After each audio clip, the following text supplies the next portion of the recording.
dan Polda Metro Jaya yang akan hadir dalam pemakaman korban pengemudi ojek daring yang meninggal dunia setelah ditabrak oleh kendaraan taktis polisi pada malam tadi. Belum ada informasi resmi, belum ada keterangan resmi dari Polda Metro Jaya terkait dengan siapa yang nantinya akan mewakili dari Polda Metro Jaya untuk hadir dalam pemakaman korban. Namun yang pasti, yang keterangan yang telah kami terima, Kapolda Metro Jaya ini nantinya akan menghadiri atau menjenguk anggota polisi yang terluka yang saat ini dirawat intensif di Rumah Sakit Polri Kramat Jati. Dan kalau misalnya terkait dengan penanganan, bagaimana penanganan setelah Brimob, kendaraan taktis yang dikendarai oleh Brimob ini melakukan tabrak kepada pengemudi ojek daring malam kemarin. Ada sekitar 7 anggota Brimob yang telah dilakukan pemeriksaan lebih lanjut di Makobrimob Kuitang. Tentunya ini kita masih menantikan bagaimana kelanjutan dari proses pendalaman yang dilakukan oleh polisi. Tentunya Kapolri menjamin juga bahwa pendalaman dari kasus ini akan diselidiki secara transparan. Adisti. Terima kasih informasinya jurnalis Kompas TV Niko Anggriawan dan juga juru kamera Aufa Farid melaporkan langsung dari Polda Metro Jaya. Selamat bertugas kembali.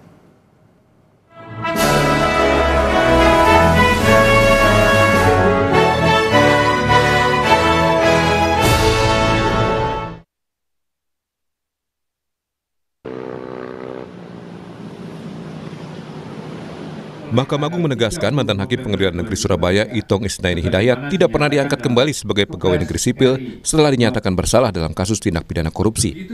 Juru bicara Mahkamah Agung Yanto bilang pemberhentian seorang hakim tidak otomatis menghapus status kepegawaiannya sebagai PNS. Sesuai ketentuan dalam pasal 47 Peraturan Pemerintah Nomor 11 Tahun 2017 tentang manajemen PNS, proses pemberhentian PNS harus melalui mekanisme administratif tersendiri, termasuk rekomendasi dari Badan Kepegawaian Negara. Yanto menambahkan sejak Itong terciduk dalam operasi tangkap tangan KPK, MA telah mengambil langkah tegas dengan memberhentikan sementara Itong dari jabatannya sebagai hakim. Kemudian berdasarkan keputusan Sekretaris Mahkamah Agung yang dikeluarkan setelah rekomendasi resmi dari BKN pada 13 Agustus 2025, Itong akhirnya diberhentikan tidak dengan hormat sebagai PNS terhitung mulai akhir Januari 2023. Dengan demikian status kepegawaiannya di MA maupun di pengadilan telah berakhir sepenuhnya. Selanjutnya berdasarkan keputusan Presiden RI nomor 50 tahun 2025 tanggal 2 Juni 2025, Itong resmi diberhentikan tidak dengan hormat dari jabatannya sebagai hakim terhitung sejak 30 November 2023. Yanto menegaskan status Itong Isnaini Hidayat sebagai klerek analisa perkara pengadilan di Pengadilan Negeri Surabaya adalah untuk mempercepat proses rekomendasi BKN tentang pemberhentian tidak dengan hormat yang bersangkutan sebagai PNS di Mahkamah Agung. Merupakan tindak lanjut atas diberhentikannya yang bersangkutan sebagai hakim dengan keputusan Presiden Republik Indonesia. Hal ini karena untuk mendapatkan rekomendasi pemberhentian tidak dengan hormat dari BPN lewat aplikasi 1, strip mood diminta jabatan pelaksananya sebagaimana ditentukan dari pasal 47 PP nomor 11 tahun 2017 tentang manajemen PNS. Jadi saya tegaskan tidak ada pengangkatan kembali Saudara Itong Isnaini Hidayat sebagai PNS di PN Surabaya. Status yang bersangkutan sebagai klerek analisa perkara pengadilan di Pengadilan Negeri Surabaya adalah untuk mempercepat proses rekomendasi BKN tentang pemberhentian tidak dengan hormat yang bersangkutan sebagai PNS di Mahkamah Agung. Proses pemberhentian secara tidak hormat seorang hakim harus dilakukan oleh Presiden atas usul Ketua Mahkamah Agung atau Komisi Yudisial melalui Ketua MA. Hal ini tercantum dalam pasal 16 ayat 1A Undang-Undang Peradilan Umum. Sebagai pejabat negara yang terbukti melakukan tindak pidana.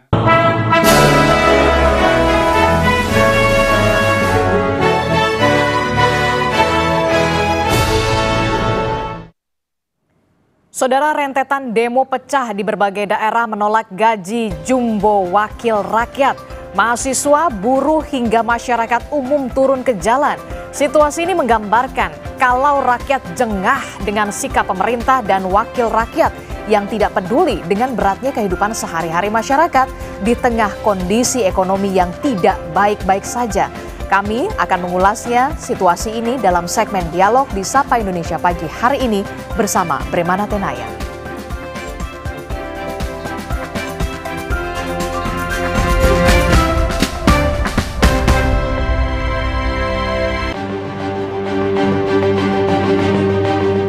Rentetan unjuk rasa di depan gedung DPR terus berlanjut hingga Kamis 28 Agustus kemarin. Massa dari berbagai kalangan memadati kawasan gedung DPR RI di Jalan Gatot Subroto, Jakarta Pusat. Mereka datang dengan berbagai simbol perlawanan, mulai dari poster bernada kritik dan sejumlah tuntutan. Unjuk rasa di depan gedung DPR pada Kamis kemarin diawali dengan hadirnya aliansi buruh dari berbagai elemen. Massa buruh datang dari sejumlah wilayah di sekitar Jakarta seperti Karawang, Bogor, Bekasi, Depok, dan Tangerang. Mereka menuntut penghapusan skema pekerja outsourcing dan peningkatan upah minimum. Tuntutannya ada 6 isu. Yang pertama, kami beri nama gerakan Hostum, hapus outsourcing, tolak upah murah. Tolak upah murah, kami meminta pemerintah menaikkan upah minimum, upah kita semua tahun 2026 sebesar 8,5% sampai dengan 10,5%. DPR aja naikin tunjangan seenak-enaknya dia. Dia naikin gaji seenak-enaknya dia. Pakai joget-joget lagi. Di mana hati nuraninya? Itu yang menyakiti rakyat. Jalannya unjuk rasa massa buruh pada Kamis siang berjalan kondusif. Setelah penyampaian orasi, massa berangsur membubarkan diri sekitar pukul 12.30 WIB. Selanjutnya massa beratribut mahasiswa datang ke gedung DPR RI setelah massa buruh membubarkan diri. Mereka datang untuk mengungkapkan kekecewaan atas isu gaji dan tunjangan anggota DPR RI. Unjuk rasa yang digelar mahasiswa pada Kamis sore berlangsung ricuh. Menteri Sekretaris Negara Mensesnek Prasetyo Hadi menanggapi rentetan unjuk rasa yang terjadi di depan gedung DPR RI. Prasetyo Hadi mengatakan pemerintah menghormati penyampaian aspirasi dalam demonstrasi yang digelar di depan gedung DPR pada 25 dan 28 Agustus. Meski demikian, ia berharap aspirasi disampaikan sesuai tempat dan tidak merusak fasilitas umum. Pertama-tama tentu sekali lagi kami atas nama pemerintah menghormati segala bentuk penyampaian aspirasi. Dalam hal ini kemarin tanggal 25 dan tanggal 28 hari ini menyampaikan aspirasi, tentu kita menghormati, tetapi yang lebih penting bahwa saluran-saluran aspirasi itu bisa disampaikan melalui berbagai cara ya. Kalaupun melalui cara penyampaian aspirasi demo itu juga tidak masalah. Yang penting semangatnya kami semua berharap untuk kemudian tidak menimbulkan mengganggu fasilitas-fasilitas umum, itu aja. Tidak hanya terjadi di Jakarta, unjuk rasa mahasiswa dan buruh juga terjadi di sejumlah wilayah di Indonesia. Mereka menyampaikan tuntutan yang sama. Sebelumnya ribuan massa menggelar unjuk rasa di depan gedung DPR pada 25 Agustus lalu. Dengan bersuara lantang, mereka menyampaikan kekecewaan terhadap DPR, khususnya soal besarnya tunjangan dan buruknya etika wakil rakyat di tengah kondisi ekonomi masyarakat yang serba sulit. Tim Liputan Kompas TV.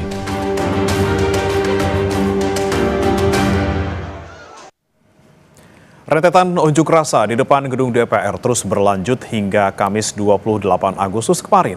Mereka datang dengan berbagai simbol perlawanan, mulai dari poster bernada kritik dan sejumlah tuntutan.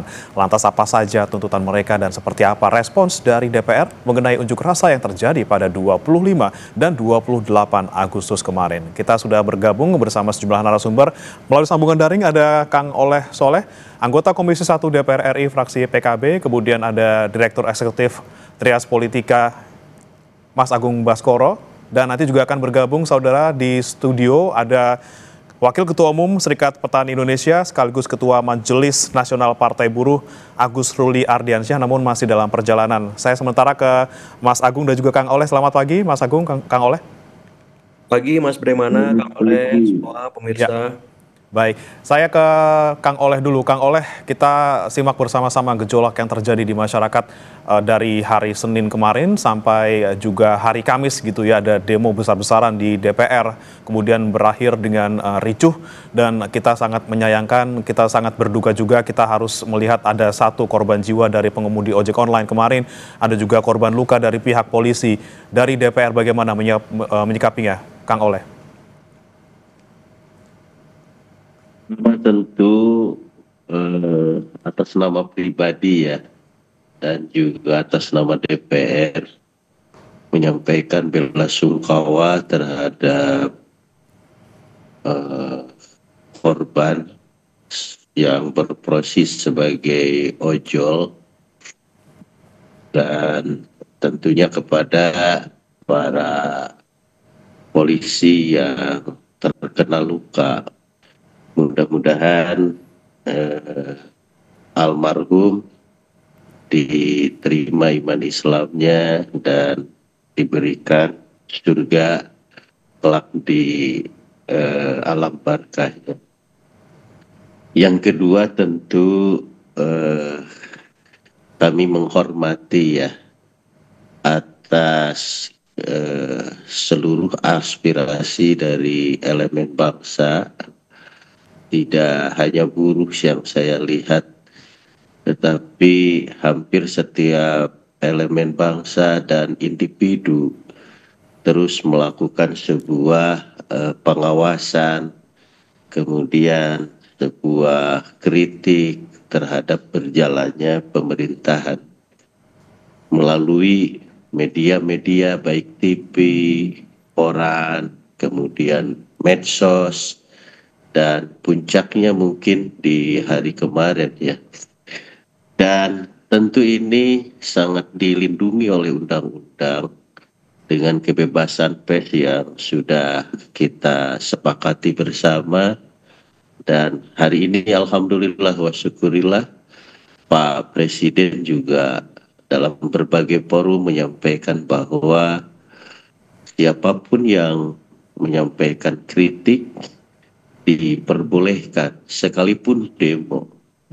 Tetapi tentu penyampaian aspirasi ini, penyampaian saran, kemudian kritik dan yang lain-lain, tentu ini juga ada aturan yang harus kita hormati bersama, baik itu di media sosial, di TV, dan bahkan melalui demo-demo. Ada aturan-aturan yang harus kita hormati, yang harus kita junjung tinggi bersama. Bagaimana penyampaian aspirasi ini bukan mendatangkan maslahat, tetapi malah mendatangkan musibah. Dan tentunya kami sangat responsif, sangat mendengar apa yang menjadi aspirasi-aspirasi semua elemen bangsa. Oke, Kang Oleh, sudah didengar. Kemudian kemarin juga aspirasi dari para pendemo juga sudah masuk. Tentunya sudah dilihat, sudah didengar oleh anggota DPR. Lalu bagaimana dari anggota DPR menyikapinya dan tindak lanjutnya seperti itu, Kang Oleh? Saya rasa tindak lanjutnya beberapa demo-demo yang dilakukan semacam soal bagaimana tunjangan perumahan di DPR. Pimpinan sudah menyampaikan bahwa tunjangan itu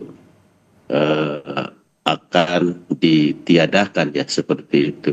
Nah, kemudian hal-hal lain soal apa yang dituntutan buruh, dan tentu ini juga sudah direspon oleh Istana. Juru bicara dari Istana juga sudah menanggapi hal ini, dan tentu akan dirumuskan melalui kementerian terkait. Intinya kalau kami melihat bahwa baik DPR maupun pemerintah dalam hal ini adalah eksekutif, tidak pernah membiarkan apa yang menjadi keluh kesah dan aspirasi masyarakat. Ada respon, memang bisa direspon dan bisa dipenuhi hanya beberapa persen, ada juga yang tidak bisa dipenuhi dengan pertimbangan-pertimbangan lain. Akan tetapi apapun yang menjadi aspirasi, saya melihat baik DPR maupun di eksekutif semua juga merespon dan mendengarkan apa yang menjadi keluh kesah daripada warga masyarakat Indonesia.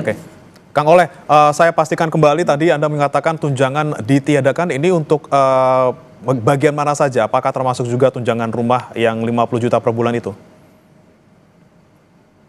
Itu di ranah pimpinan karena saya secara pribadi Komisi 1 tidak ke teknis karena itu teknisnya ada di BORT dan kami hanya merujuk apa yang disampaikan oleh pimpinan bahwa aspirasi warga ini akan didengar dan akan ditindaklanjuti. Oke, untuk detailnya berarti kita masih akan menunggu ya keterangan dari pimpinan DPR terkait dengan tunjangan yang menjadi poin protes dari para massa. Baik, saya akan menuju ke Mas Agung dulu karena kami juga masih menunggu ini kehadiran dari Pak Agus Ruli Ardiansyah. Saya mau ke Mas Agung dulu. Mas Agung, Anda melihat bagaimana kemudian aksi kemarin yang kita sama-sama prihatin melihat ada korban luka maupun korban jiwa. Tidak hanya kemarin, hari Senin juga kemarin kita lihat kericuhan terjadi selama proses unjuk rasa berlangsung. Seperti apa Anda melihatnya, Mas Agung? Ya, pertama saya menyampaikan bela sungkawa yang sedalam-dalamnya ya kepada keluarga korban ojek online yang wafat gugur ketika kemarin dilindas oleh aparat semacam itu, sangat biadab ya.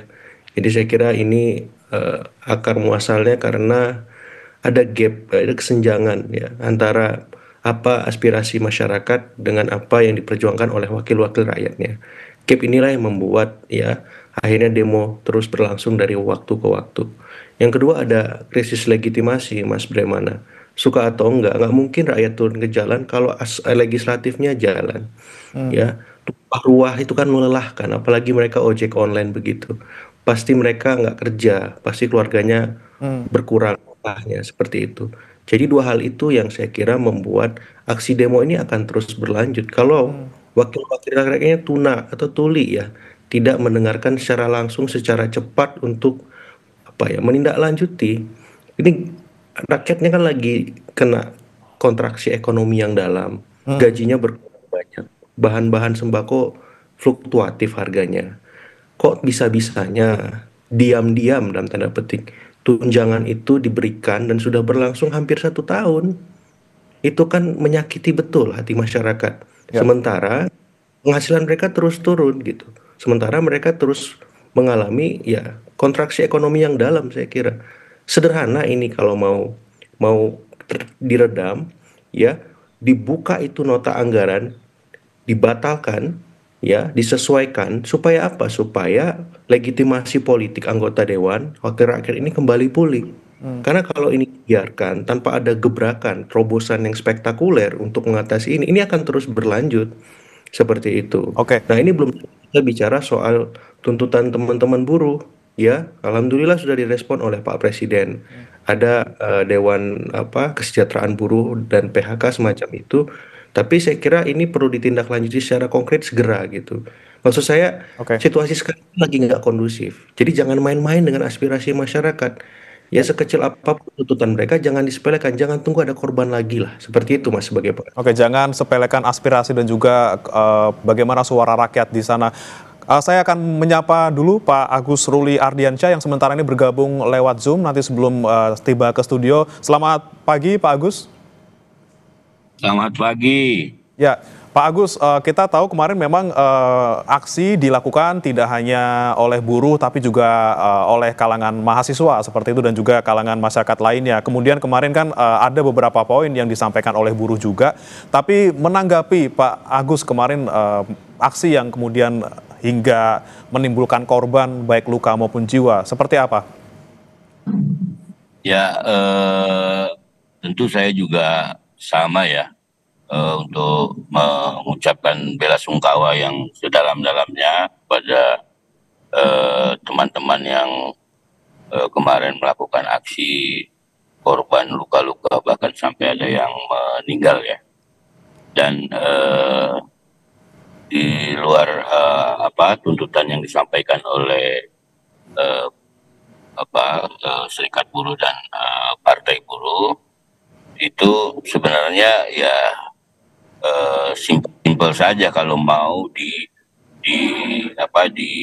direspon lah ya, diselesaikan. Tadi sudah disampaikan bahwa ya jangan membuat justru responnya jadi kontroversi ya, apalagi dengan adanya korban ini harus segera direspon, harus ada permintaan maaf dari pimpinan Polri gitu, dan juga Presiden langsung harus segera direspon dengan adanya korban jiwa ini, dan juga harus segera ditindak ya pendekatan-pendekatan dari polisi untuk mengatasi demo-demo ini.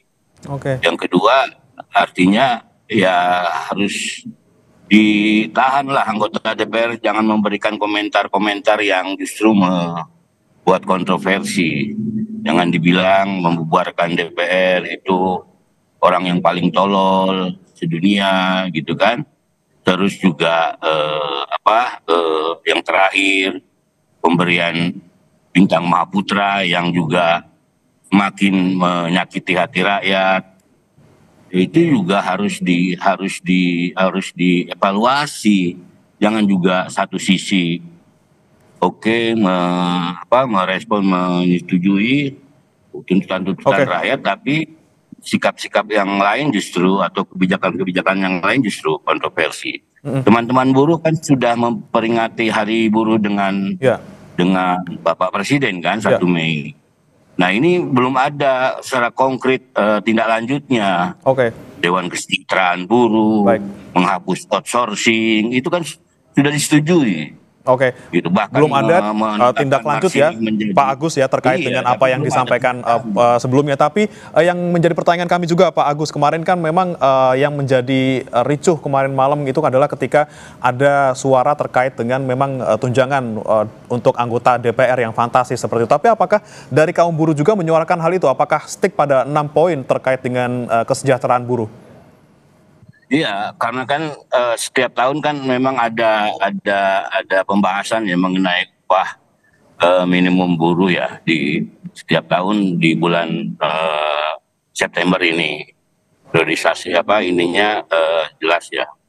Nah, ditambah dengan justru ugal-ugalan tunjangan dan fasilitas anggota dewan yang disetujui kemarin, dengan ada joget-joget, dan itu kan membuat hati rakyat sangat marah. Nah, menurut saya harus memang segera direspon lah oleh pimpinan negeri ini, baik dari pihak kepolisian maupun Presiden, meminta maaf gitu, dan akan mengevaluasi. Itu mungkin salah satu upaya untuk bisa meredam ya. Saya tidak tahu setelah kawan ojol ini meninggal ya. Gitu. Respon yang juga yang banyak yang memanfaatkan keinginan bahwa kita akan terus rusuh ya, semakin membesar. Nah, ini yang harus kita antisipasi. Makanya menurut saya salah satu solusinya adalah Pak Prabowo dan Sigit ya sebagai Kapolri langsung cepat membuat respon. Inilah respon yang nantinya kita tunggu gitu ya Pak Agus ya. Jangan sampai kemudian kemarin kita simak bersama ada pernyataan-pernyataan kontroversial dari anggota DPR terkait dengan tuntutan masyarakat. Kita akan bahas usai jeda, saudara, tetap bersama kami di Sapa Indonesia Pagi.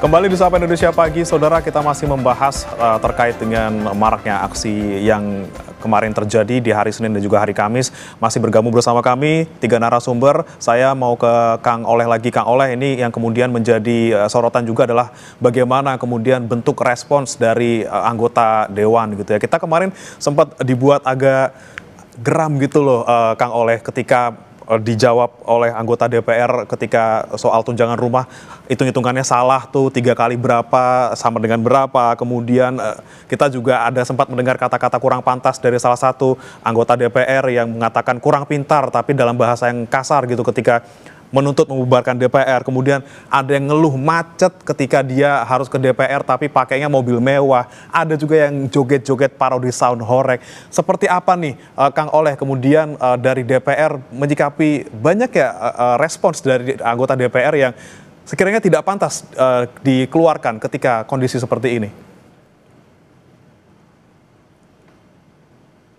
Kedua, saya secara pribadi ya tentu kelembagaan DPR menghormati dan mengapresiasi terhadap seluruh respon, kritikan, saran dan pendapat terhadap satu kinerja DPR.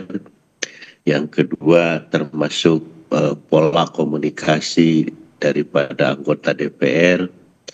Dan tentu hak keuangan daripada DPR. Nah, ini semua juga menjadi sebuah catatan bagi kami dan semua anggota DPR sangat memperhatikan dan semua juga sudah mengetahui bagaimana rakyat ini marah, rakyat ini tidak nyaman.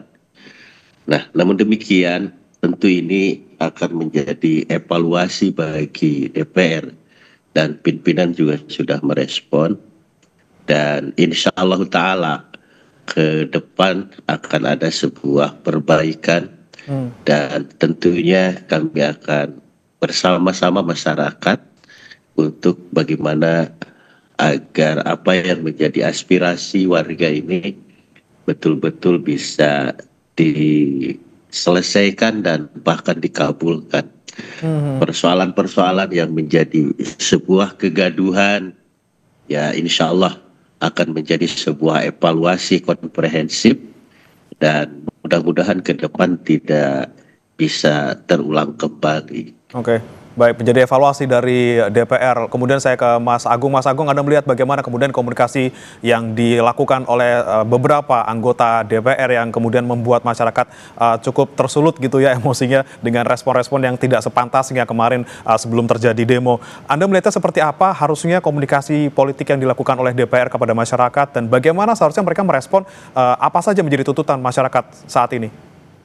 Ya, pertama memang secara institusional DPR ini harus tampil ya, secara bersama-sama ya. Saya belum lihat secara bersama-sama itu ketua DPR, wakil-wakil ketua, pimpinan DPR untuk merespon ini secara kolektif kelembagaan, bukan person by person. Yang kita nggak tahu itu gimana juntrungannya, ya, kejelasannya, kelanjutannya, transparansinya. Sudahilah tidak transparansi itu, sudahilah ya meminimalkan partisipasi publik, sudahi keugal-ugalan sebagai wakil rakyat. Itu penting saya kira. Yang kedua, saya mengapresiasi Pak Soleh mau hadir di Kompas TV hari ini. Karena apa? Seringkali anggota-anggota Dewan lebih banyak absennya merespon ini semua. Ya saya berharap sering-sering anggota Dewan tampil tapi dengan komunikasi publik dan politik yang baik, yang santun, dan tidak membuat hal-hal yang kontraproduktif. Ya, karena ini hak anggota Dewan bicara. Supaya apa? Bukan hanya orang-orang di dapilnya yang bisa mendengar, tapi seluruh rakyat Indonesia. Hari ini semua mata melotot ke DPR. Kalau DPR-nya tidak merespon, hilang, absen, bahaya. Ya, masa akan terus tumpah ruah ke jalan. Jadi saya mengapresiasi Pak Oleh mau tampil hari ini dan saya berharap akan lebih banyak lagi anggota-anggota Dewan yang hadir di media-media, di podcast-podcast, di online-online, mengaktifasi websitenya, kanal-kanal media sosialnya, tapi tampilnya dengan komunikasi yang proaktif, persuasif, ya, empatik, ya. Saya baru melihat tadi malam Pasha Ungu datang ke rumah ojek online itu. Saya belum lihat secara institusional DPR merespon ini. Baru saya lihat respon dari negara, Menteri Sekretaris Negara, Kapolri. Ya DPR-nya belum secara institusional semacam itu. Nah hal kayak gini jangan dibiarkan lagi. Tampil lebih awal karena ini wakil rakyat kita gitu. Nah, kalau ini terus dibiarkan, terus berlarut-larut, saya khawatir seperti itu. Nah yang ketiga yang ingin saya sampaikan juga di sini adalah apa ya? Saya susah mencari padanan kata yang pas untuk menggambarkan situasi sekarang. Ya seringkali kan terputus aspirasi masyarakat dengan anggota dewan yang mewakili mereka. Ya jadi saat ini saya kira DPR perlu lebih intensif untuk menyapa, mendengar warga lewat kebijakan-kebijakan populis, Mas. Ya, kalau hari ini ada kritik besar, ya prolegnasnya diproduktifin, didahulukan yang pro rakyat. Ya, tunjangan-tunjangan yang kurang sensitif itu dibatalkan. Ya kalau memang teman-teman butuh minimal disesuaikan, tidak naik sefantastis itu. Jadi tidak bisa lagi hanya lewat kata-kata maaf, tapi ada tindakan-tindakan konkret, tindakan-tindakan yang menunjukkan DPR itu berubah. Ya, tindakan ketika undang-undang mau direvisi, mau dibuat, libatkanlah publik. Ya jangan sampai undang-undang ini kita nggak tahu, nggak dengar, tiba-tiba sudah disahkan. Seperti itu. Oke, inilah Begitu, kemudian ya, bagaimana komunikasi antara anggota Dewan dan juga masyarakat harus dibangun. Karena jangan sampai kita didengarnya karena udah ricuh aja gitu. Saya mau ke Pak Agus. Pak Agus ini kan juga menjadi buruh menjadi salah satu elemen masyarakat yang juga menyampaikan protes di sana. Ada beberapa poin yang disampaikan tadi belum diwujudkan oleh pemerintah gitu. Secara khususnya terkait dengan kenaikan UMR, katanya dari Aprindo sudah merespon juga agak sulit dilakukan untuk sekarang. Seperti apa Pak Agus melihatnya?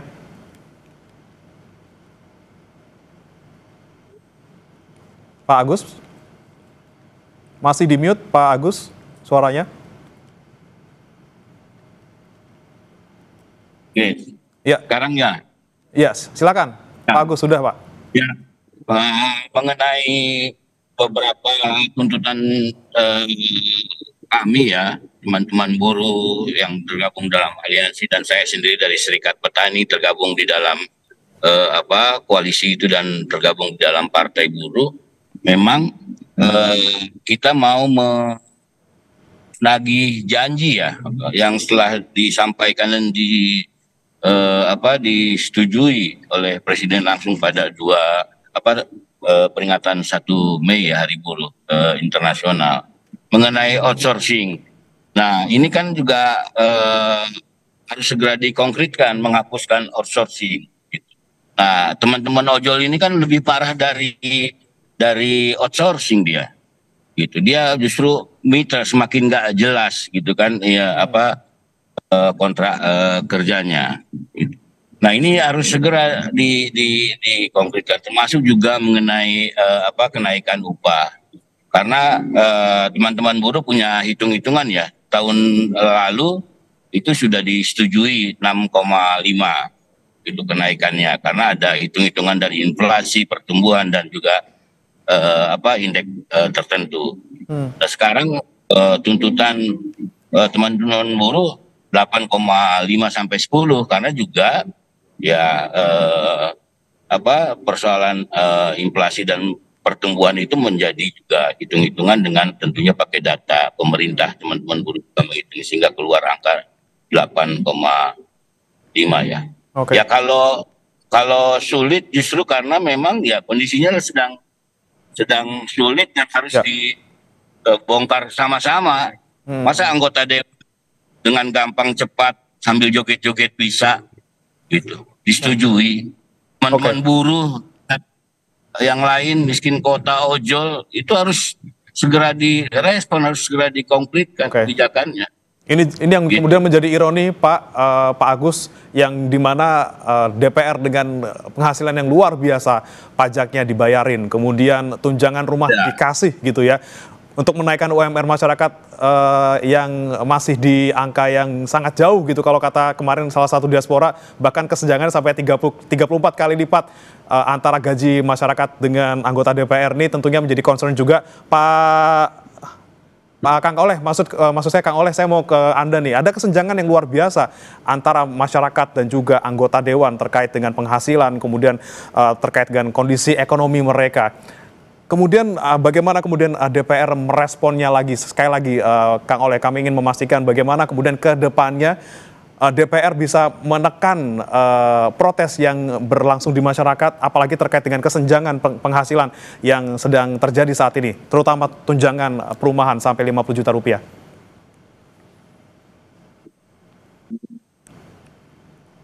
Kang Oleh. besaran gaji ya dan tunjangan, pada prinsipnya kami memahami dan ini juga sudah direspon dengan baik oleh pimpinan ya. Namun demikian, publik juga harus melihat secara keseluruhan ya, bahwasanya DPR ini bukan hanya DPR sesungguhnya. Kalau misalkan diklasifikasikan DPR dengan eselon 4 atau sejajar dengan menteri misalkan, atau misalkan di bawahnya ada sekda, ada ini. Nah ini juga sesungguhnya karena saya dulu dari DPRD kabupaten, kemudian provinsi, sekarang DPR RI.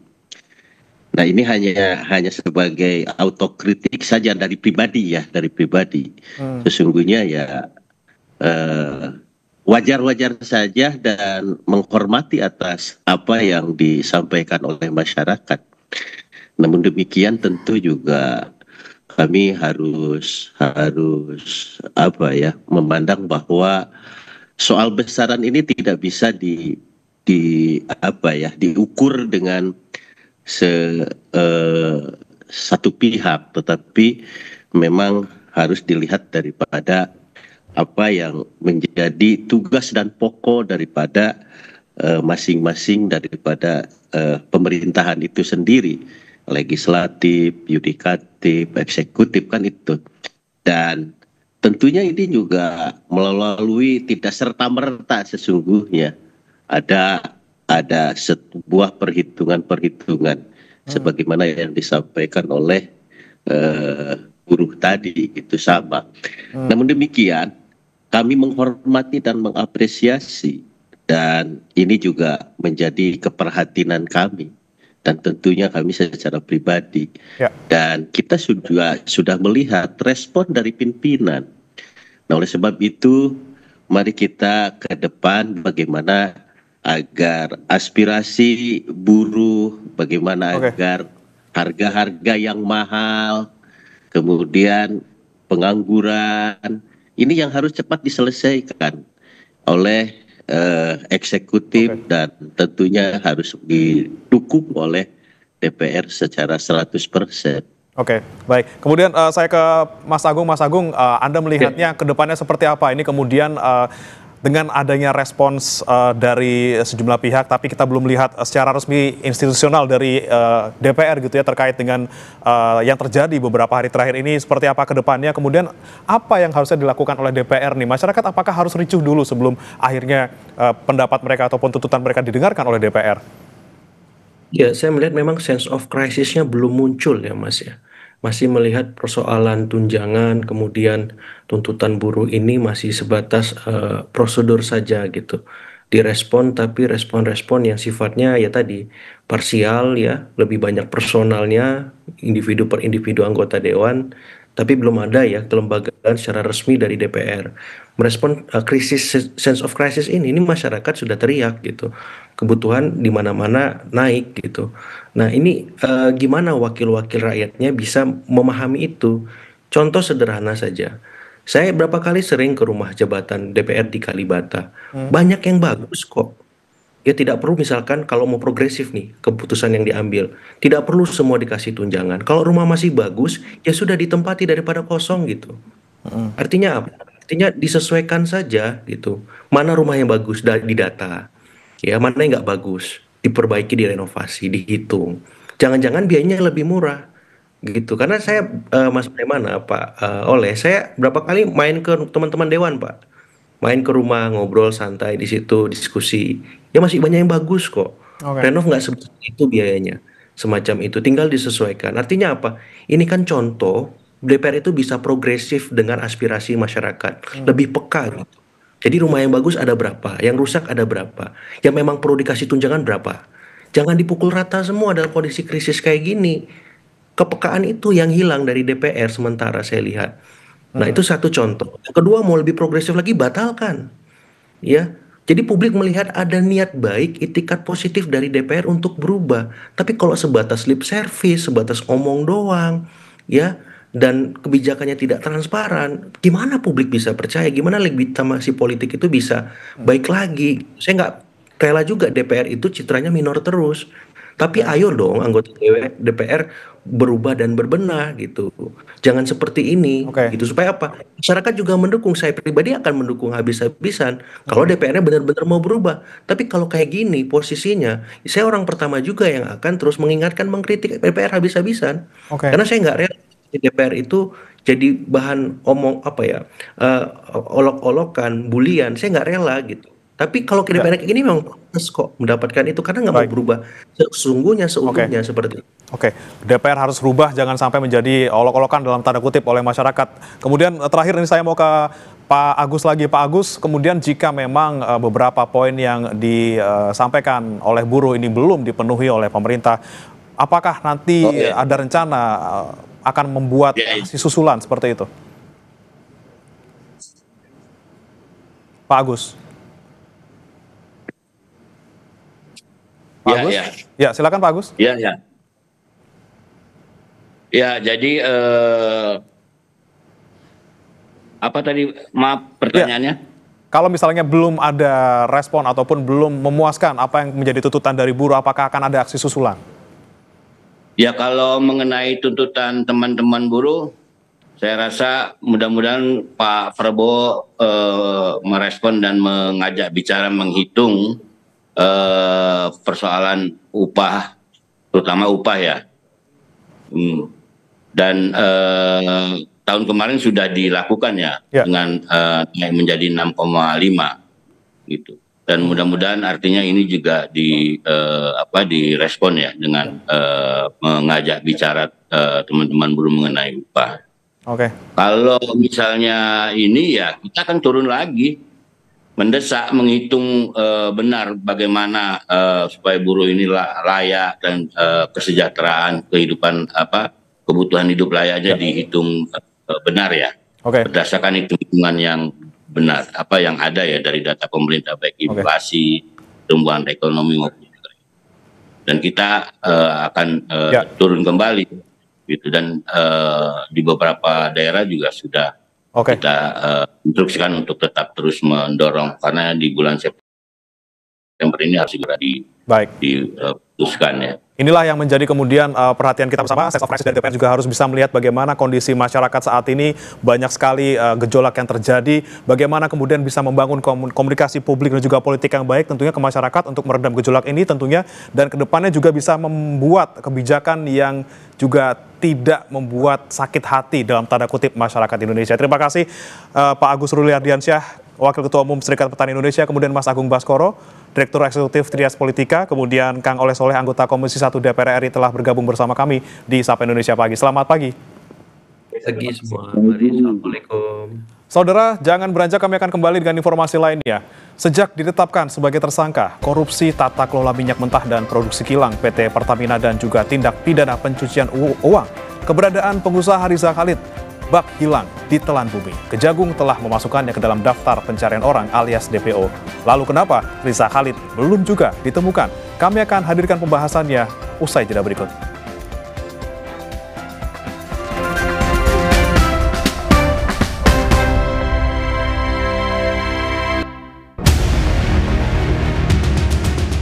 Rumah mewah seluas 6.500 meter di kawasan Rancamaya Golf Estate, Bogor, Jawa Barat ini disita Kejaksaan Agung.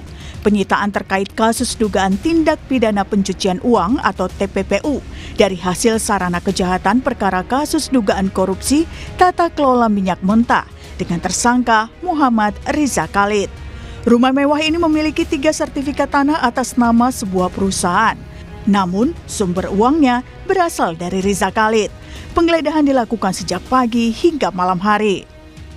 Yang diduga milik tersangka MRC, ini kaitannya dengan penggeledahan penyitaan terhadap tanah beserta bangunan diduga merupakan hasil dan sarana kejahatan dalam perkara TPPU yang tindak pidana asalnya dari tindak pidana korupsi tata kelola minyak mentah dan produk kilang minyak. Itu 3 sertifikat atas nama MRC atau uangnya ya atas nama orang lain nomini, tapi uangnya berasal dari tersangka MRC. Sebelumnya Jampitsus Kejagung juga menyita 5 mobil Riza Khalid. Pada 11 Juli lalu, Kejagung menetapkan Riza Khalid sebagai tersangka korupsi tata kelola minyak mentah dan produksi kilang PT Pertamina tahun 2018 hingga 2023. Tak hanya itu, Riza juga menjadi tersangka tindak pidana pencucian uang. Meski demikian, hingga kini Riza Khalid belum ditangkap. Riza masuk daftar pencarian orang alias buron dan Kementerian Imigrasi telah mencabut paspornya. Tim Liputan Kompas TV.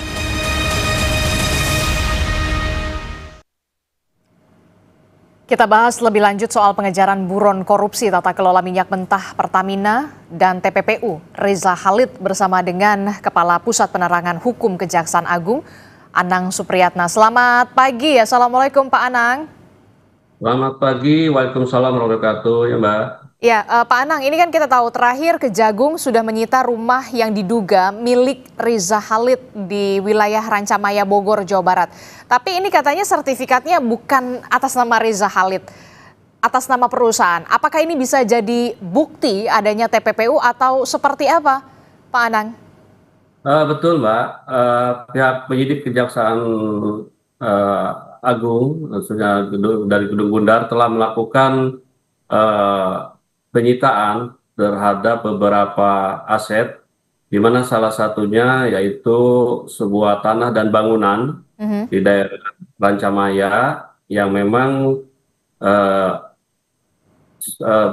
penyidik menduga bahwa itu milik daripada tersangka MRC.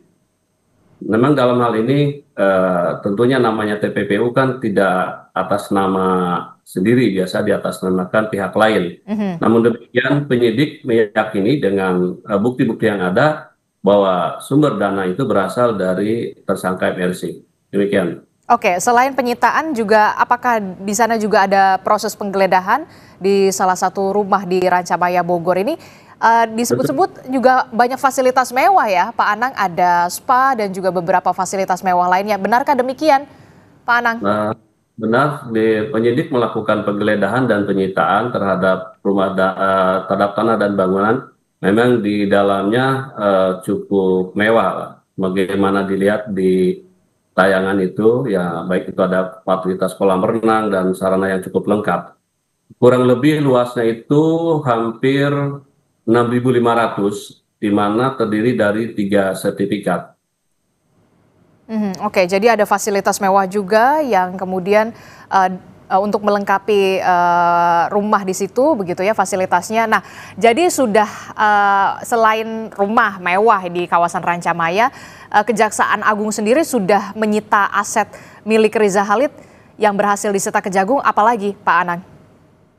Selain di bulan Agustus sebelumnya juga kita penyidik sudah melakukan penyitaan terhadap beberapa unit kendaraan roda 4. Ada kurang lebih 9 unit kendaraan roda 4 yang cukup mewah juga. Ada Alphard, ada Mercy, ada Mini Cooper dan lainnya. Jadi ada 9 mobil mewah juga yang kemudian sudah disita oleh Kejaksaan Agung, selain juga rumah mewah di kawasan Rancamaya, Bogor, Jawa Barat. Saya ingin konfirmasi kembali, untuk 9 mobil mewah yang disita oleh Kejaksaan Agung, apakah juga merupakan atas nama Riza Khalid atau juga merupakan atas nama orang lain juga? Ini dari semua juga atas nama pihak lain, di mana ini terkait dengan TPPU terhadap, di mana tindak pidana asalnya berasal dari tindak pidana korupsi terkait dengan pengolahan minyak mentah. Jadi memang 9 mobil mewah itu juga TPPU karena memang surat-surat kepemilikannya bukan atas nama Riza Khalid, begitu ya, Pak Anang. Pak Anang, kita bergeser, ini ada juga nama Irawan Prakoso, Pak Anang. Rekan bisnis Riza Khalid yang kita tahu ini sudah dipanggil Kejagung tapi juga belum datang. Nah, bisa dijelaskan Pak, seperti apa sebenarnya peranan dari Irawan Prakoso ini dalam kasus TPPU Riza Khalid, Pak Anang? Memang benar terhadap saudara IP sudah dipanggil sebagai saksi sebanyak 3 kali terkait dengan perkara MRC, di mana yang bersangkutan diduga ada hubungan kerjasama dengan MRC dan penyidik sudah memanggil sebanyak 3 kali, tapi yang bersangkutan tidak pernah memenuhi. Dan saat ini diduga yang bersangkutan berada di luar negeri. Oke, jadi Irawan Prakoso ini sudah 3 kali dipanggil, tapi tidak memenuhi panggilan Kejaksaan Agung dan saat ini sudah berada di luar negeri. Lalu apa yang akan dilakukan Kejagung? Yang jelas kami penyidik dalam hal ini akan melakukan langkah-langkah hukum, termasuk nantinya mungkin akan meminta untuk diambil tindakan seperti pencabutan paspor yang bersangkutan dan cekal, melakukan tindakan langkah-langkah cekal nantinya. Oke. Termasuk juga kita tahu kan Riza Khalid ini sudah ditetapkan sebagai tersangka pada bulan Juli yang lalu, kemudian hingga kini keberadaannya tidak diketahui, bahkan juga sempat disebut-sebut berada di Malaysia. Nah, seperti apa proses pencariannya Kejaksaan Agung? Riza Khalid termasuk juga Irawan Prakoso yang ternyata berada di luar negeri juga nih Pak Anang. Ya. Terhadap RNC, penyidik sudah melakukan pemanggilan sebagai tersangka sebanyak 3 kali dan pernah dipublikasikan juga melalui media nasional, dan terhadap yang bersangkutan juga dalam hal ini langkah-langkah penyidik adalah dengan selain memanggil juga telah berkoordinasi dengan pihak-pihak terkait seperti dengan Interpol, dengan beberapa dengan kantor imigrasi, dengan Kemenlu, dan dalam hal ini yang bersangkutan juga sudah diajukan untuk dicabut paspornya dan sudah dinyatakan DPO. Dan ini merupakan juga bagian dari syarat-syarat kita untuk dalam hal ini untuk mengajukan red notice kepada Interpol. Oke, jadi sampai saat ini red notice dengan Interpol ini terkait dengan Riza Khalid dan Irawan Prakoso ini sudah terbit atau belum? Sampai saat ini belum, tapi dalam proses. Kita dalam proses. Oke, jadi dalam proses ya penerbitan red notice ini dengan Interpol atas nama Riza Khalid dan Irawan Prakoso. Kami ingin konfirmasi kembali. Betul. Enggak, kalau untuk MRC ya kita sudah, tapi kalau untuk inisial IV belum kita ini. Sementara untuk MRC belum. Terkait dengan untuk pengusutan kasus ini sendiri Pak, kita tahu Irawan Prakoso sudah ke luar negeri, Riza Khalid juga sudah masuk DPO, bahkan akan diterbitkan proses red notice. Selanjutnya, apa yang akan dilakukan oleh Kejaksaan Agung, Pak Anang? Yang jelas kita akan terkait dengan MNC, kita akan tetap dalam hal ini memproses permohonan red notice, dan kita juga melakukan komunikasi dan koordinasi dengan pihak-pihak yang terkait, yang nantinya juga apabila nanti red notice ini di-approve, disetujui, maka nantinya kita akan bekerja sama dengan negara yang diduga dan yang bersangkutan ada di sana, dan dalam hal ini bisa juga menggunakan dengan diplomasi hukum atau tetapi bagaimana berusaha kita mengembalikan terhadap bersangkutan untuk bisa hadir di Indonesia. Ada beberapa mekanisme, mungkin bisa juga dengan seandainya nanti dengan deportasi, dengan sistem ekstradisi, atau dengan sukarela nantinya, seandainya yang bersangkutan mau. Demikian. Oke, baik, terima kasih informasinya Kepala Pusat Penerangan Hukum Kejaksaan Agung, Anang Supriyatna, telah bergabung bersama kami dalam Sapa Indonesia Pagi. Terima kasih Pak Anang. Assalamualaikum, selamat pagi. Sehat selalu. Saudara, informasi penting dan menarik lainnya masih akan kami hadirkan usai jeda. Di antaranya adalah Presiden sekaligus Ketua Umum Partai Gerindra Prabowo Subianto mengaku malu atas tertangkapnya mantan Wakil Menteri Ketenagakerjaan Immanuel Ebenezer atas kasus korupsi. Informasinya hadir sesaat lagi.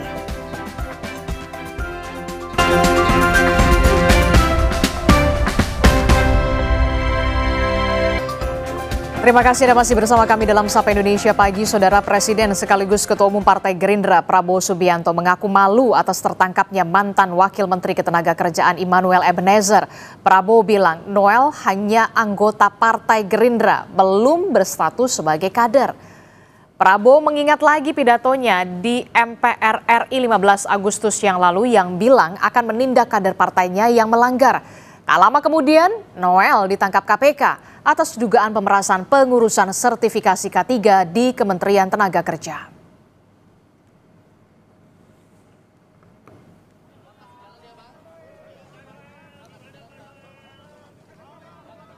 Di MPR tanggal 15 Agustus, ingat pidato saya katakan kalaupun ada anggota Gerindra yang melanggar, saya tidak akan lindungi.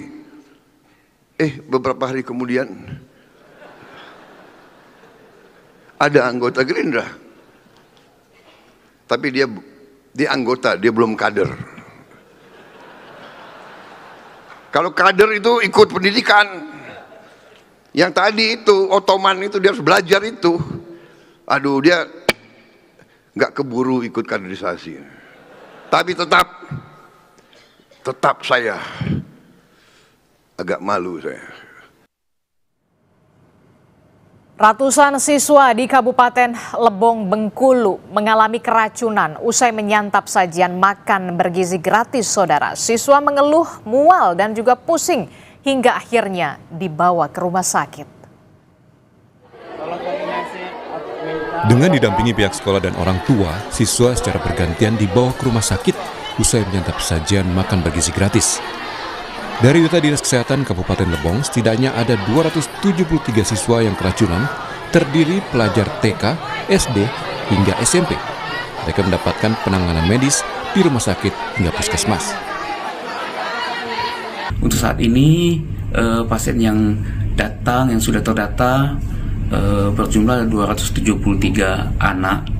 Untuk saat ini yang dirawat di rumah sakit dan di beberapa puskesmas.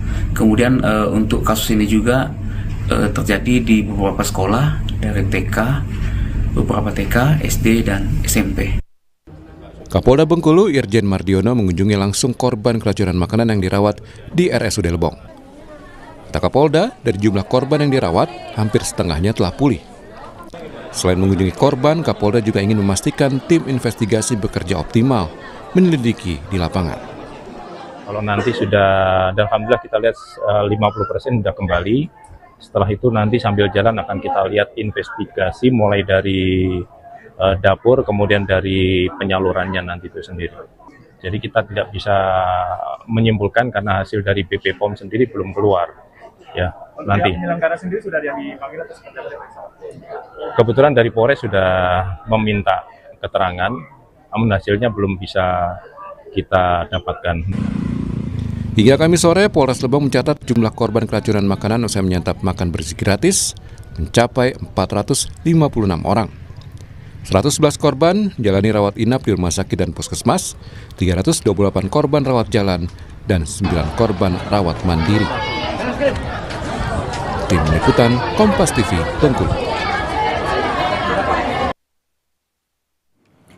Saudara Menteri Koordinasi Bidang Pangan Zulkifli Hasan mengapresiasi pendirian Koperasi Desa Merah Putih di Jawa Tengah tertinggi se-Indonesia, yakni 1.750 koperasi yang saat ini sudah beroperasional. Untuk mempercepat operasional Koperasi Desa Merah Putih, Menko Bidang Pangan Zulkifli Hasan memimpin rapat konsolidasi Satgas Nasional, Satgas Provinsi, dan Satgas Kabupaten Kota percepatan operasional Koperasi Desa Merah Putih di Gedung Gradika Praja, Kantor Gubernur Jawa Tengah. Rapat dihadiri Gubernur Jawa Tengah Ahmad Lutfi dan semua Bupati Wali Kota se-Jawa Tengah serta stakeholder pendukung berdirinya Koperasi Desa Merah Putih. Zulkifli Hasan mengapresiasi langkah cepat pemerintah Provinsi Jateng dalam menyukseskan program Prabowo Gibran dalam pendirian Koperasi Desa Merah Putih, di mana Jateng merupakan provinsi tertinggi se-Indonesia terkait pendirian koperasi desa, yaitu sudah mencapai 1.750 koperasi desa dan semuanya sudah beroperasi. Sampai hari ini tertinggi dalam pembentukan dalam koperasi yang sudah terbentuk tapi sudah beroperasi, yang sudah jalan, sudah operasi. Tertinggi seluruh Indonesia itu Jawa Tengah tertinggi 1.750 1.700 sekian, saudara. Jadi boleh ditekanlah untuk Jawa Tengah, ya. Tertinggi. Target kami kan 10.000. Kalau Jawa Tengah aja 2.000 aman kita, ya. Zulkifli menambahkan di Pulau Jawa, bulan ini dirinya menargetkan ada 5.000 koperasi desa yang berdiri. Pihaknya meminta Bupati Wali Kota yang hadir bisa memimpin Satgas Percepatan Koperasi Desa Merah Putih. Sementara itu Gubernur Jawa Tengah Ahmad Lutfi mendorong penuh Bupati Wali Kota Sejateng untuk menyukseskan program pemerintah mendirikan koperasi desa dengan memanfaatkan potensi yang ada di daerahnya. Bupati Wali Kota hari ini adalah menyamakan persepsi terkait dengan koperasi merah putih harus sangat clear berbasis desa dengan memberdayakan potensi desa yang ada. Banyak pertanyaan-pertanyaan dari Bupati Wali Kota kita terkait dengan eksplorasi gabungan. Tapi prinsip Jawa Tengah untuk hari ini sudah hampir 1.750 koperasi yang sudah kita lakukan.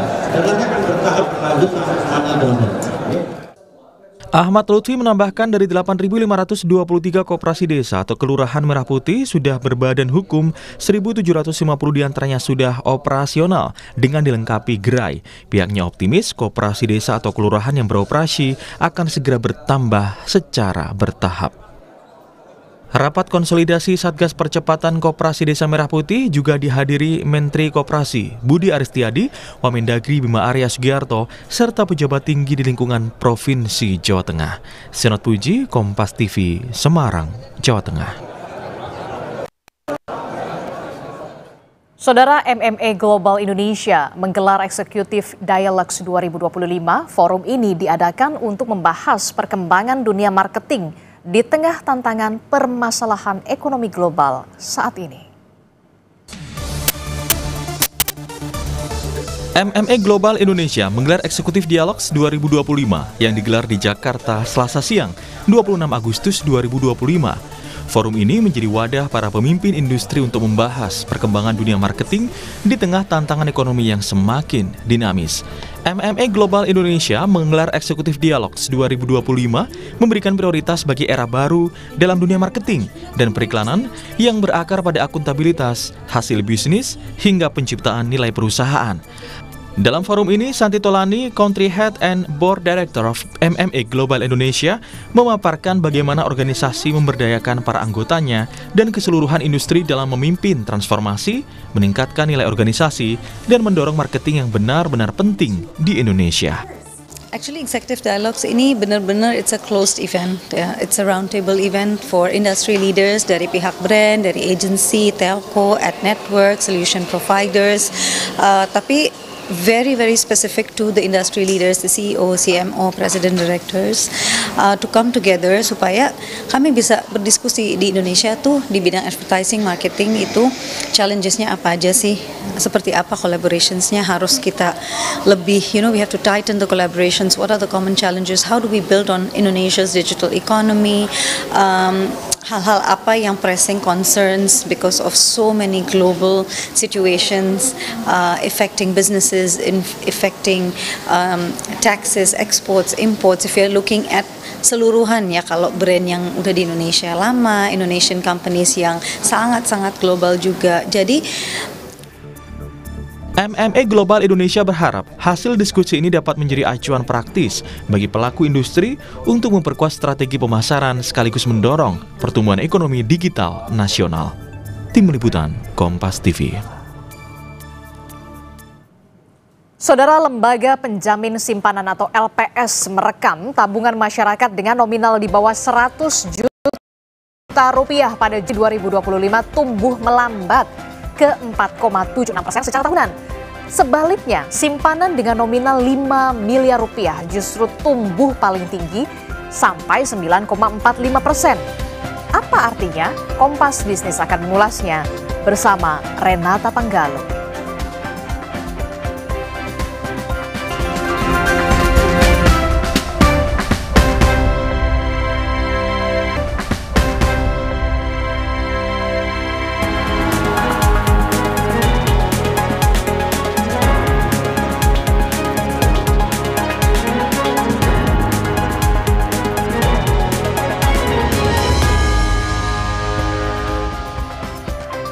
Saudara, kita masuk ke segmen Kompas Bisnis bersama saya, Renata Panggalo. Lembaga Penjamin Simpanan atau LPS mencatat saldo tabungan kelas atas melonjak tajam pada Juli 2025. Sebaliknya tabungan di bawah 100 juta makin menyusut.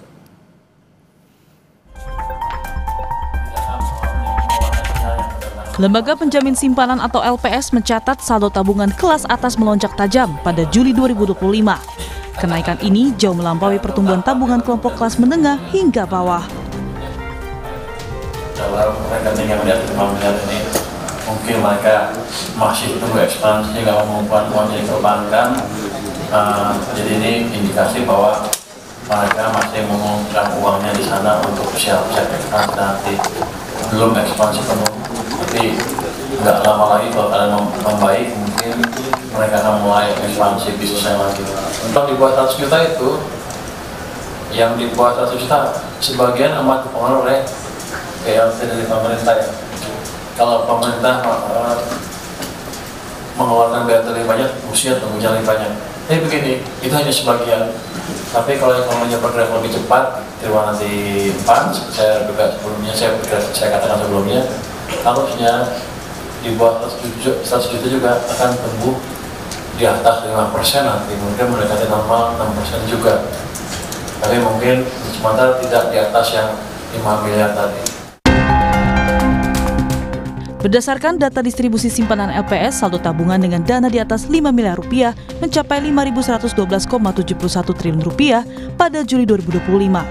Nilai tersebut tumbuh 9,45% secara tahunan year on year. Sementara itu, saldo tabungan dengan dana di bawah 100 juta rupiah tercatat 1.108,13 triliun rupiah. Tabungan kelompok kelas menengah ini hanya tumbuh 4,76% year on year pada periode yang sama. Ketua LPS menambahkan, meski lebih lambat, simpanan kelas menengah bawah menunjukkan tren perbaikan sejak awal tahun. Tim Liputan Kompas TV.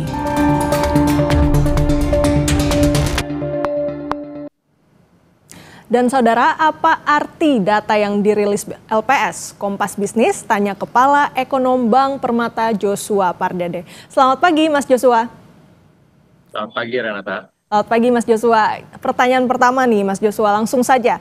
Data LPS terbaru ini menunjukkan simpanan nasabah kaya di atas 5 miliar rupiah. Ini tumbuh pesat di angka 9,45%. Sementara simpanan kelas menengah ini justru melambat. Bagaimana Mas Joshua ini memaknai data ini? Bagaimana kita bisa membaca data ini untuk melihat kondisi perekonomian kita sekarang? Sebelumnya mungkin saya harus tambahkan di sini kita perlu berhati-hati dalam membaca data LPS tersebut ya, karena tabungan di atas 5 miliar ini termasuk juga adalah giro dari perusahaan. Jadi mungkin juga kita bisa mengartikan bahwa kalau giro perusahaan yang menambah itu berarti tidak ada ekspansi sebenarnya. Itu sebenarnya ada indikasi negatif ya bagi ekonomi juga. Namun kalau kita melihat secara umum pun juga bahwa terjadi polarisasi, bahwa tabungan kelas atas memang cenderung mengalami peningkatan karena cenderung bahwa daya beli kelas atas itu memang cenderung cukup baik, artinya tidak terdampak ya dengan kondisi ekonomi global dan juga ekonomi domestik yang kita alami saat ini.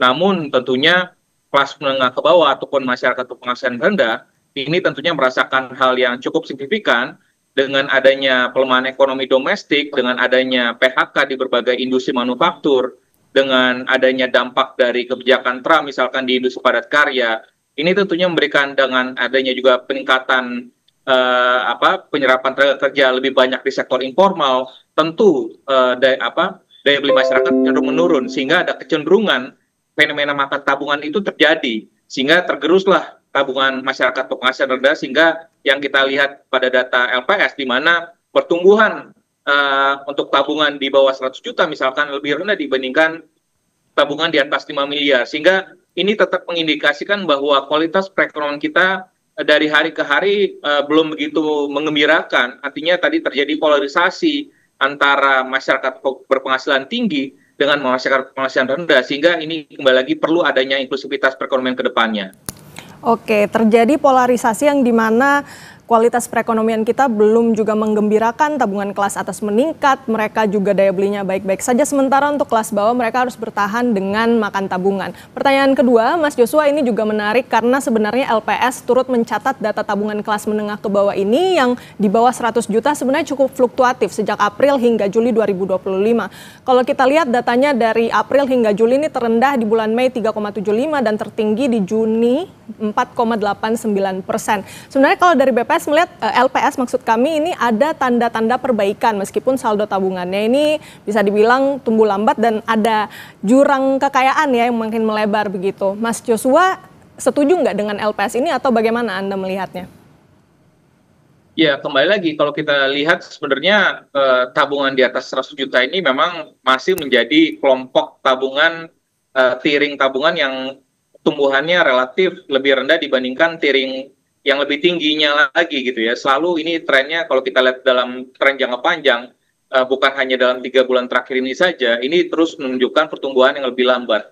Artinya kembali lagi kalau kita melihat mencermati bagaimana daya beli dan juga bagaimana pendapatan real dari masyarakat penghasilan rendah ataupun masyarakat kelas menengah ke bawah, ini tentunya bertolak belakang ya dengan masyarakat penghasilan tinggi. Dan ini kembali lagi menunjukkan bahwa kalau kita melihat memang terjadi perbaikan, tentu saldo tabungan kelas menengah ke bawah ini tetap tetap lebih rendah dibandingkan dengan masyarakat berpenghasilan tinggi. Jadi sekalipun memang terdapat tren positif, tapi perlu dicermati lagi bahwa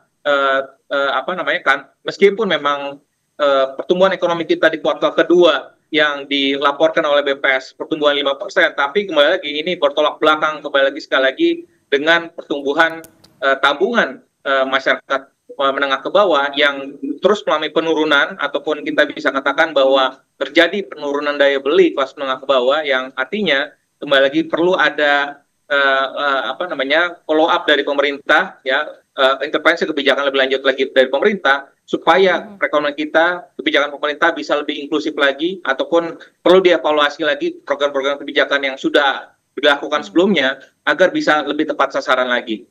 Oke, perlu ada evaluasi yang dilakukan oleh pemerintah. Kita juga masih punya data mengenai kelas menengah ke bawah, Mas Joshua, yang semakin makan tabungan, yang sebenarnya kalau terlihat ada perbaikan dari LPS harusnya terlihat tren yang lebih positif. Tapi kita bisa bahas usai jeda, tetap bersama kami di Kompas Bisnis.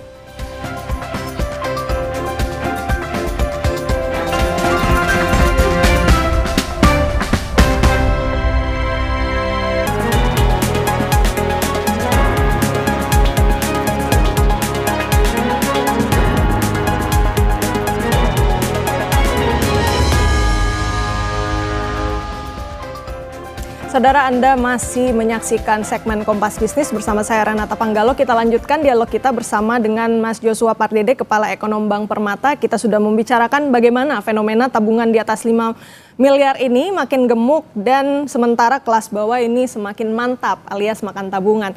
Nah, Mas Joshua, kalau kita lihat fenomena ini atau tren ini terus berlanjut, kira-kira apa yang harus kita waspadai? Seberapa besar sih Mas sebenarnya resikonya terhadap pelemahan konsumsi rumah tangga yang menjadi penyumbang 50% pertumbuhan ekonomi Indonesia? Ya, artinya kalau kita bicara masyarakat ataupun konsumen yang harus menggunakan tabungannya untuk melakukan konsumsi kebutuhan dasar, kebutuhan sehari-harinya, artinya pendapatan masyarakat ini terus mengalami penurunan dari waktu ke waktu. Dan artinya kembali lagi kalau kita bicara dari sisi bagaimana daya beli, ini berarti menunjukkan kondisi yang terus menurun. Dan oleh sebab itu kalau kita bicara berdasarkan golongan masyarakat berdasarkan pendapatannya ataupun pengeluarannya, ini memang sekalipun memang kalau kita bicara 20% teratas itu berkontribusi paling besar ya, 40% terhadap konsumsi nasional, lalu 40% di tengah itu berkontribusi sekitar 30%. Sementara memang sekalipun masyarakat berpenghasilan rendah, which is 40% terbawah itu berkontribusi kurang dari 20% terhadap konsumsi nasional, namun tetap saja kalau kita melihat terjadinya penurunan daya beli kelas menengah ke bawah, dan sementara itu juga kalau kita melihat sebenarnya terjadi fenomena kelas menengah saat ini pun juga sudah mulai terjadi menahan belanja ya. Kalau kita lihat di kelas menengahnya pun, kelas menengah ke atasnya pun juga sudah mulai terjadi menunda belanja juga. Artinya memang ini sudah mulai terjadi sudah ada risiko terjadi pelemahan konsumsi yang cukup signifikan, ya, yang mungkin dan ini terindikasi juga kalau kita melihat kalau tidak ada loncatan yang cukup signifikan dalam investasi atau PDB di PDB kita kuartal kedua, kemungkinan besar PDB kita di kuartal kedua pun juga most likely akan tetap di bawah 5%, karena konsumsi rumah tangganya pun juga sepanjang setelah kita keluar dari pandemi sekalipun pertumbuhannya tetap kurang dari 5%, sehingga tentunya dalam jangka panjang kalau kondisi ini tetap berlangsung, tentunya ini menjadi salah satu kondisi yang harus diperhatikan bahwa kita mungkin akan bisa risiko terburuknya kita mungkin akan bisa terjerat dalam middle income trap ya dalam jangka panjangnya kalau ini pertumbuhan ekonomi kita tidak makin berkualitas ke depannya. Dan oleh sebab itu pemerintah tentunya harus mengevaluasi kembali lagi program-programnya agar bisa menyasar kembali lagi belanja-belanjanya ini kepada penyerapan tenaga kerja agar pendapatan masyarakat bisa meningkat sehingga tidak terjadi lagi dan khususnya untuk bisa menyerap tenaga kerja ke sektor-sektor formal sehingga tadi tidak terjadi lagi fenomena makan tabungan dan juga pendapatan masyarakat kelas menengah pun juga kembali bisa meningkat lagi. Oke, tabungan masyarakat kelas menengah bawah ini makin menipis, mereka juga menahan belanja. Nah, tapi ternyata nggak cuman kelas menengah ke bawah, Mas Joshua. Kalau kita lihat juga pernyataan LPS ini, tren simpanan besar sebenarnya ini turut dipengaruhi oleh strategi korporasi yang juga menahan konsumsi mereka, kemudian juga ekspansi usaha maupun investasi. Padahal seperti yang tadi Mas Joshua bilang kan juga kita harus mendorong penciptaan lapangan pekerjaan. Kalau investasi dan ekspansi usaha ini kan sebenarnya juga bisa membantu itu kan Mas Joshua. Nah kira-kira apa yang harus dievaluasi pemerintah supaya kelompok yang tabungannya gemuk ini bisa move on nih, uangnya dari wait and see bisa langsung mengalir ke sektor real? Nah tentu kembali lagi kalau kita bicara vitamin kalau kita bicara vitamin ini diperlukan namanya vitamin C, confidence. Ya, tanpa ada confidence dari pelaku usaha, dari konsumen, tentu apapun kebijakan yang digulirkan oleh pemerintah, ini pun juga pastinya dari sisi pelaku usaha pun juga artinya akan cenderung mengerem. Dari sisi konsumen pun juga tadi tentunya dia akan menahan belanja ataupun menunda belanja. Dan oleh sebab itu makanya pemerintah perlu meningkatkan kembali lagi tingkat kepercayaan dari sisi confidence level dari para pelaku usaha dan juga kepada konsumen, baik itu di semua golongan, baik itu menengah ke bawah, baik itu menengah ke atas. Bagaimana kebijakan-kebijakan itu bisa digulirkan agar tadi program padat karya, lalu juga bagaimana mengaktifkan program MBG yang juga digadang-gadangkan sejak awal oleh pemerintah. Ini harus benar-benar tepat sasaran, mempertimbangkan bahwa misalkan kita melihat bahwa realisasi sementara saat ini program MBG asumsi penyerapan anggarannya masih belum sempurna juga. Artinya ini harus kita kembalikan lagi bagaimana peningkatan penyerapannya, investasi ya, bagaimana produktivitas investasi yang sudah dalam yang sudah akan direncanakan oleh Danantara. Ini harus benar-benar di tepat sasaran, bisa menyerap tenaga kerja dalam jumlah yang besar, padat karya, proyek-proyek hilirisasinya pun juga diharapkan agar bisa groundbreaking segera. Karena masyarakat butuh kerja saat ini. Jadi memang perlu direalisasikan segera mungkin. Karena kalau kita hanya planning saja tanpa kerja nyata sekarang, saya pikir tentunya ini akan makin memburuk ke depannya dan belum lagi kita bicara PHK dan juga angkatan kerja baru yang masih menganggur saat ini. Tentunya kondisi ini akan semakin memburuk ke depannya kalau tidak ada langkah ataupun intervensi kebijakan yang cepat dari pemerintah. Baik, jadi kalau yang bisa kami rangkum ada beberapa evaluasi yang harus dilakukan pemerintah, termasuk juga untuk mengevaluasi penyerapan anggaran, kemudian produktivitas dari investasi khususnya yang dilakukan oleh Danantara dan tentunya meningkatkan vitamin C, confidence bagi pelaku usaha maupun konsumen. Terima kasih banyak Kepala Ekonom Bank Permata Joshua Pardede untuk dialog kita hari ini. Sehat selalu, Mas. Terima kasih. Dan saudara, tetap saksikan Sapa Indonesia Pagi karena masih ada informasi menarik lainnya untuk Anda.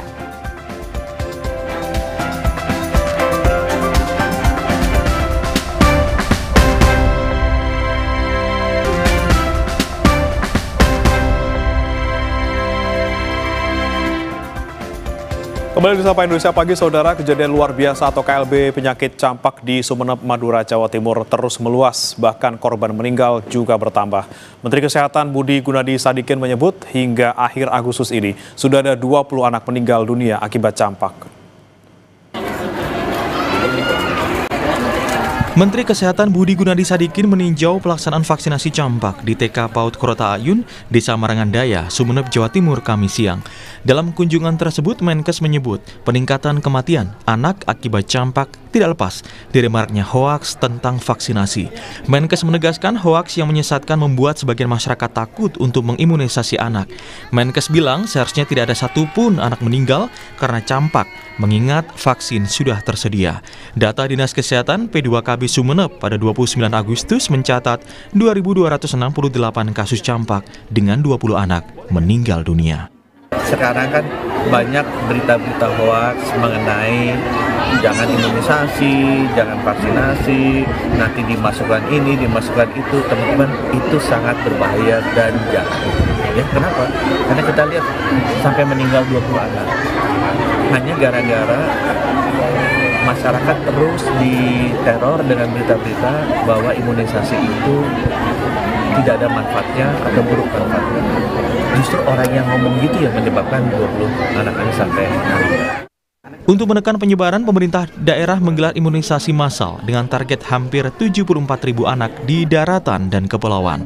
Nurhalis, Kompas TV, Sumeneb, Jawa Timur. Dan untuk informasi terkini terkait KLB campak dan juga imunisasi massal di Sumeneb, Jawa Timur, kita sudah bergabung dengan jurnalis Kompas TV, ada Nurhalis di sana. Selamat pagi Nurhalis, bagaimana suasana vaksinasi massal di sana dan bagaimana antusiasme masyarakat di tengah adanya hoax terkait dengan vaksin di sana?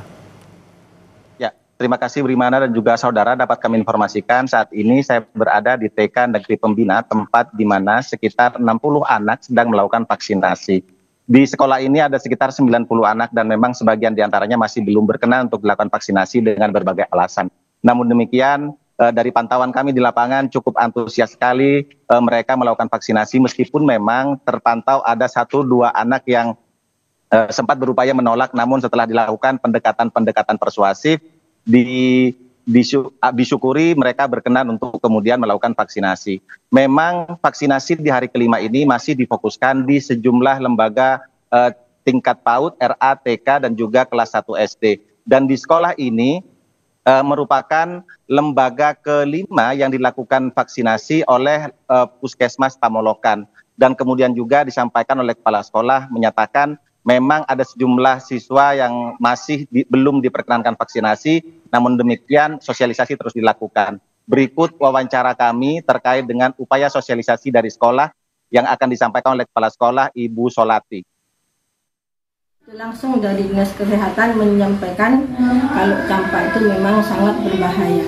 Dari situ bahan-bahan yang di-share ke teman-teman itu kami share juga ke wali murid agar wali murid itu mengetahui bahwa penyakit campak itu sangat berbahaya dan sedini mungkin kita bisa menganalisis bahwa takutnya ada dari murid kita ada yang kena campak.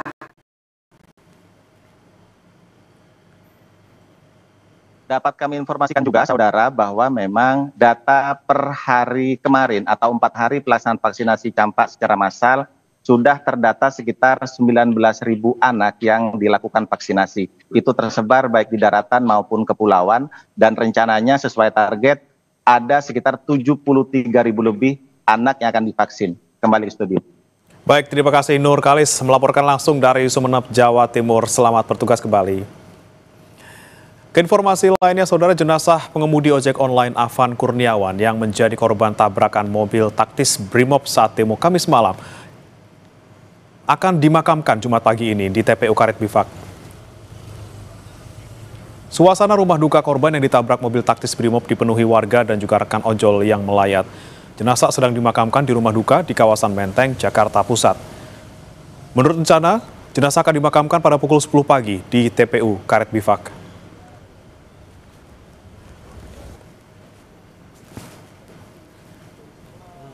Dan saudara, untuk mengetahui informasi terkini terkait pemakaman jenazah ojol yang tertabrak mobil polisi, kita bergabung dengan jurnalis Kompas TV Rahma Piliang di pemakaman TPU Karet Bifak Jakarta Pusat. Selamat pagi Rahma, bagaimana suasana di rumah duka ojek online dan kira-kira kapan akan berangkat ke TPU? Iya, Brima dan juga saudara, kalau kami gambarkan bagaimana dengan situasi di rumah duka di kawasan Benteng Jakarta Pusat ini memang masih dipenuhi oleh rekan dari ojol, begitu rekan-rekan dari Afan Kurniawan dan juga para pelayat lainnya. Dan tadi juga kami pantau sejak pagi sudah ada beberapa dari tokoh yang datang, begitu ada dari Gubernur DKI Jakarta, dari Pangdam Jaya, Wakil Menteri HAM, dan juga ada dari Anies Baswedan. Dan saat ini dari jenazah ini sedang disolatkan, Brima dan juga saudara, dan nanti usai disolatkan akan langsung dibawa ke TPU Karet Bifak untuk dimakamkan. Dan Brima dan juga saudara, ini terjadwal begitu ya untuk dimakamkan sekitar pukul 10 waktu Indonesia Barat, dan sekarang memang menunjukkan pukul setengah 10 kurang begitu Brima. Dan kalau kami melihat ini dari beberapa pelayat dan juga dari rekan-rekan dari Afan Kurniawan ini sudah mulai keluar dari kawasan rumah duka. Ini artinya akan turut mengiringi mobil jenazah yang membawa Afan Kurniawan ke TPU Karet Bifak. Dan kami akan menggambarkan kembali nanti bagaimana dengan suasana nantinya untuk pemakaman di TPU Karet Bifak. Dan saat ini memang Brima dan juga saudara masih ada prosesi begitu ya. Tadi saat disolatkan akan dibawa masuk ke dalam mobil ambulans dan nanti akan dibawa ke TPU Karet Bifak untuk disolatkan. Bagaimana? Baik, terima kasih Rahma Piliang melaporkan langsung dari rumah duka korban meninggal dunia ojek online di Jakarta. Selamat bertugas kembali. Saudara, masa aksi terpantau di sekitar Kuitang, Jakarta Pusat. Terpantau gas air mata ditembakkan untuk menghalau massa.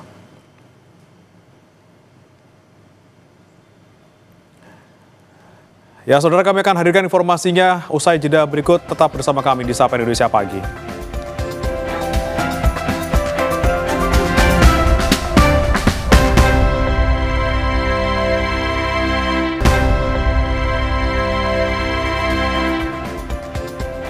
Anda di paruh akhir Sapa Indonesia Pagi, saudara. Masa aksi terpantau di sekitar Kuitang, Jakarta Pusat. Dan terpantau saudara gas air mata ditembakkan untuk membubarkan atau menghalau massa.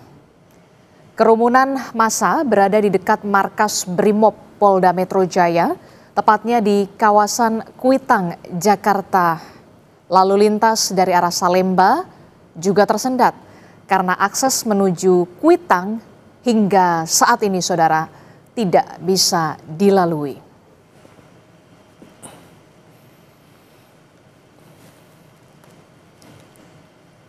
Ya, kami imbau saudara untuk Anda tetap waspada dan juga menghindari titik-titik tadi yang disebutkan di sekitar Kuitang dan juga yang mengarah ke Salemba, dan bisa mencari jalur alternatif lain yang lebih aman dan juga lancar. Dan demikian saudara, Sapa Indonesia Pagi hari ini. Saya Brima Natenaya. Dan saya Disla Rasati. Terima kasih atas kebersamaan Anda. Sampai jumpa.